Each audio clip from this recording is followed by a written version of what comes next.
How does somebody become an airshow pilot? Aviation recurrency, essentially, of their skill.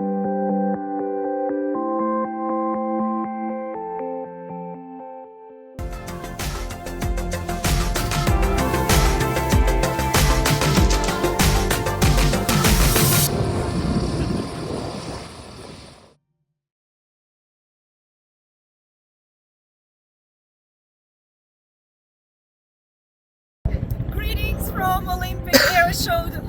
A little bit rainy weekend, and I'm here with Rose Grandley. Is an amazing airshow pilot, but what not everybody knows is also an aerobatic competency evaluator, an ACE.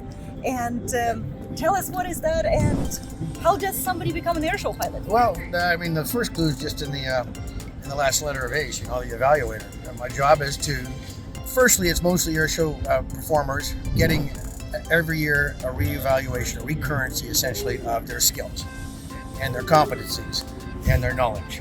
So it's sitting down, in particular with those that you're not that familiar with, and spend a lot of time, deep knowledge, seeking, and to find out where guys are at in their mindset, their skill set, and their competencies and how they manage an airplane. And this is an environment where there is no mistakes allowed.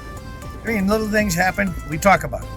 And part of the job is for me to encourage people to be open about it and receptive of other people approaching them about it. So if you wanted to get into the industry, you come to an ACE. After you've got your initial training and you have somebody recommend you to an ACE, and you apply, then you select an ACE, and I'm one of the ACEs. And in North America right now, I can't remember the number, 50 to 60 of us in North America. And regionally, we're all kind of all over the place, so you typically pick one that's close to you, but who also is capable of evaluating in your type of aircraft that you're looking for. So there's different evaluations. You got light sport airplanes, like yours, right? You got competition type of airplanes, like Rennie's. You got warbirds, you have jets, you have formation, you have dynamic maneuvering, which is large formations of guys. You have different action types. You have helicopters too, right? Yes, you got helicopters for that one too, for those guys that do aerobatics and helicopters. There's only two of them that I'm aware of.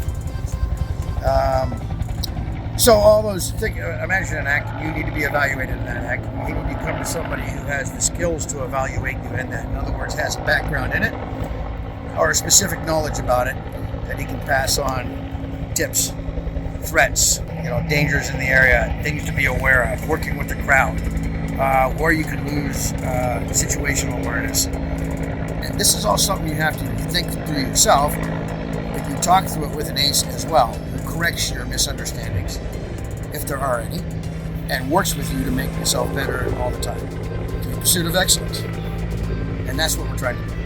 And if somebody wants to fly their first air show and they already know how to do aerobatics, would they be able to just go and fly the show? Is there a process? No, but there is a process. So you've been working on your aerobatics, but you haven't had any background in professional training. We're not going to just let you start flying air shows by coming to me, right? I need somebody to recommend you first. And you apply to ICAS, the parent organization in the National Council of Air Shows, saying, hey, I have this certain background. We might say, no, you don't have that background yet. You need to get that background first. Come back again. When that is appropriate, it's farmed out, that information is farmed out to all of us to comment on.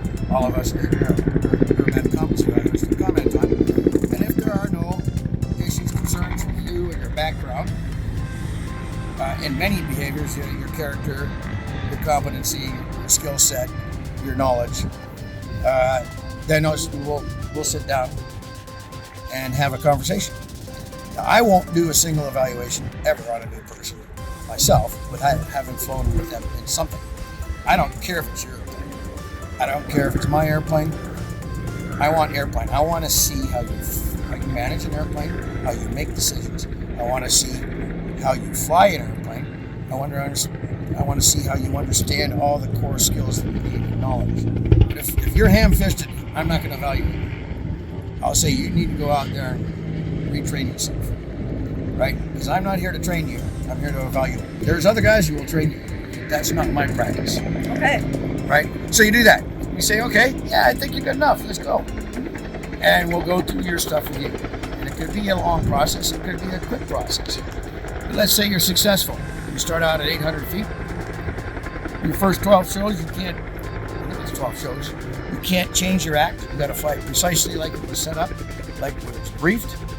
And then after that is done, then we can start introducing modifications to your show and start working you towards a lower environment and a lower environment, lower environment.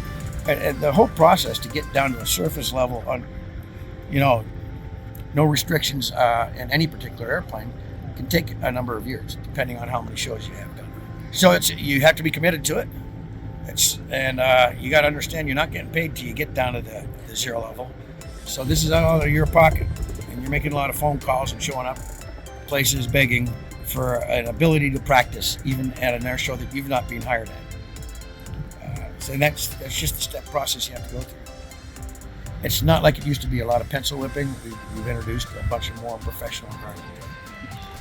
And I can add that you are very lucky and very fortunate if you have mentors that can share their experience, and they may or may not even be aerobatic evaluators, but learn from all the experienced pilots you can take all in. There's never too much knowledge or too much practice. There's never too many viewpoints either, because we all own our own thoughts. Sometimes they're inbred. They were bad ideas in the first place, but you've made yourself believe them. So we got to have other people dispel that from us. Yes. Use any feedback to improve and learn from it and expand your horizons and knowledge and skills. Never push back just because somebody gave a criticism. You never know, it may save your life. Thank you, Ross. Yeah, Thank you very much. Cheers. Love you, honey. Love you. All right. See you guys. See you.